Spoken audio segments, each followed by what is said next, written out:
নৌকার মধ্যে কিছু কাউয়া ঢুকছে, কাউয়া বিদায় করার লেগে এই গল্প। এখন কইতে পারেন যে কাউয়া কারা?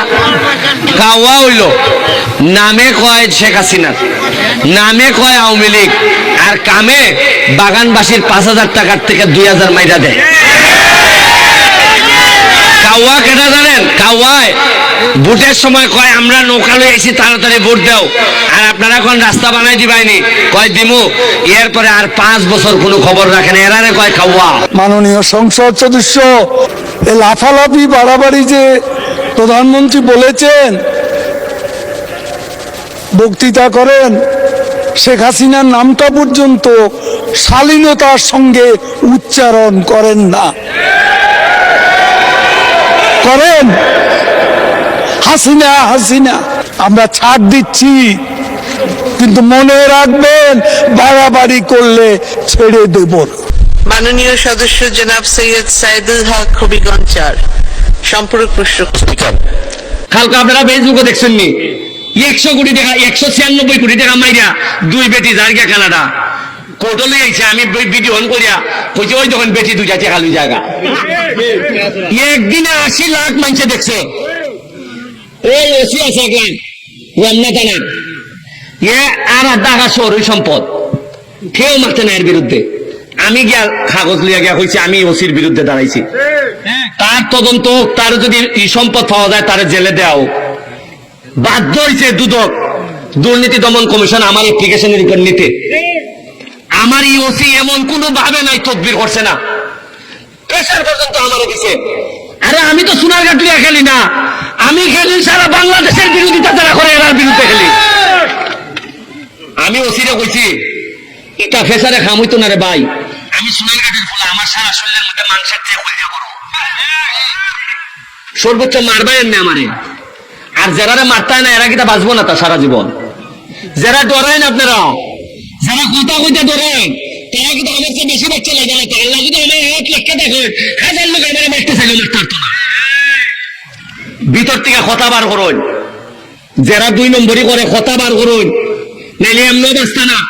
চা বাগানের শ্রমিকরা কইয়া ইসলাম যে আরে তোমরা আন্দোলন করো, যা লাগে আমি দিব খানি, 120 টাকা মজুরিতে এমনই মরবাই, তাহলে মরার আগে একটা আন্দোলন কইরা দিয়া মইরা যাও যাতে 300 টাকা হয়।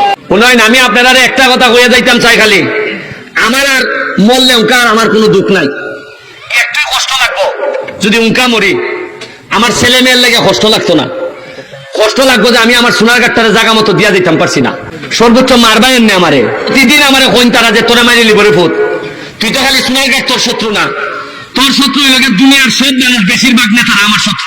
এখনো সোনারঘাটের মিনিমাম 1 থেকে 150 ব্রিজ লাগে, এখনো ফুটপাড়ি দিয়া আপনার ফুটপাড় থেকে পশ্চিম পাড় পর্যন্ত আরো 3টা ব্রিজ লাগে, নাল মুখ লাগে। সোনারঘাটের যে ব্রিজটা এটা পুরানো গেছে, এটা বদলাই নতুন করণ লাগে, একটা রাস্তা করণ লাগে।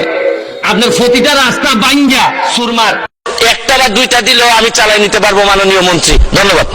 আমি এখন মাননীয় যোগাযোগ মন্ত্রী জনাব ওবায়দুল কাদেরকে তার বক্তব্য রাখার আহ্বান জানাচ্ছি। মাননীয় স্পিকার, আমি মাননীয় স্পিকার, আপনিও ভুলক্রমে, আমি এখন যোগাযোগ মন্ত্রী নই, যেটা আমাদের সদস্যরা, আমি সড়ক ও সেতু মন্ত্রী, সড়ক পরিবহন ও সেতু মন্ত্রী। হ্যাঁ, এটাই হলো শুদ্ধ। এখন দেখলাম তারা এটাও জানে না। আমাকে আপনি তো যোগাযোগ ছাড়া কথাই বলেন নাই সব সময়। এই লাফালাফি বাড়াবাড়ি যে প্রধানমন্ত্রী বলেছেন, বক্তৃতা করেন, শেখ হাসিনার নামটা পর্যন্ত শালীনতার সঙ্গে উচ্চারণ করেন না। করেন হাসিনা হাসিনা, নেতা আন্দোলনের নির্বাচনের খেলা হবে এমনি বলিনি। মাননীয় সংসদ সদস্য, ভারতে পশ্চিমবঙ্গে যে নির্বাচন হলো, যে নির্বাচনে মমতা ব্যানার্জি বিপুল সংখ্যাগরিষ্ঠতায় জিতেছেন, সেখানে মূল স্লোগান ছিল খেলা হবে। কি আমি ভুল বলেছি? সেখানে শুধু মমতা ব্যানার্জি না, নরেন্দ্র মোদীও খেলা হবে দুর্নীতির বিরুদ্ধে, সন্ত্রাসের বিরুদ্ধে, এগুলো বলে বক্তৃতা করেছে। এটা কোনো হালকা বিষয় না।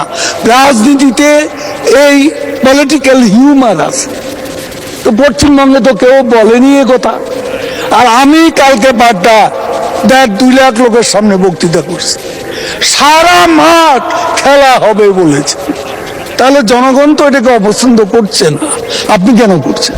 আপনার ভালো লাগে না, আপনি বলবেন না। আমি বলবো এটা একটা পলিটিক্যাল স্লোগান। পশ্চিমবঙ্গ ভারতে গণতান্ত্রিক দেশ, প্রাইম মিনিস্টার নরেন্দ্র মোদী এবং মমতা ব্যানার্জি মুখ্যমন্ত্রী, তারা এক্সচেঞ্জ করেছেন এই শব্দটাই বেশি, এই স্লোগানটাই বেশি। তাতে কিন্তু গণতন্ত্র হালকা হয়ে গেছে। জনগণ কি সেটা মনে করে? জিজ্ঞেস করুন। জনগণ তো সমস্যারে পাল্টা সঙ্গে সঙ্গে স্লোগান দিচ্ছে, উচ্চারণ করছে। তা আমি তো জনগণের ভাষাটা যেহেতু জনগণ পছন্দ করছে সেই জন্য বলছি, আমি তো মারামারি করতে বলিনি। আমরা তো মারামারি করতে বলিনি, আমরা ছাড় দিচ্ছি, কিন্তু মনে রাখবেন বাড়াবাড়ি করলে ছেড়ে দেব না। পরিষ্কার কথা। আমরা কি আওয়ামী লীগ কোথায় আপনাদের সাথে মারামারি করতে গেছি? কেন এসব কথা তুলছেন? একটা লোক আমরা ঘরে থাকতে পারছি 5 বছরে 5 সপ্তাহ আমি আমার নিজের ঘরে থাকতে পারিনি। এখানে আমাদের নেতারা বসে আছে, প্রত্যেকের গায়ে দাগ আছে। রাস্তা বেধড়ক পিটুনি, মোহাম্মদ নাসিম মারা গেছেন, সেই বয়স্ক ব্যক্তি আব্দুল সামাদ আজাদ আজকে নেই, এদেরকে পর্যন্ত হামলা করা হয়েছে। বাড়ি ঘরে থাকতে পেরেছি আমরা, সেটার বিরুদ্ধেই খেলা হবে। জয় বাংলা, জয় বঙ্গবন্ধু। ধন্যবাদ মাননীয় সড়ক পরিবহন ও সেতু মন্ত্রী জনাব ওবায়দুল কাদের, আপনাকে অসংখ্য ধন্যবাদ।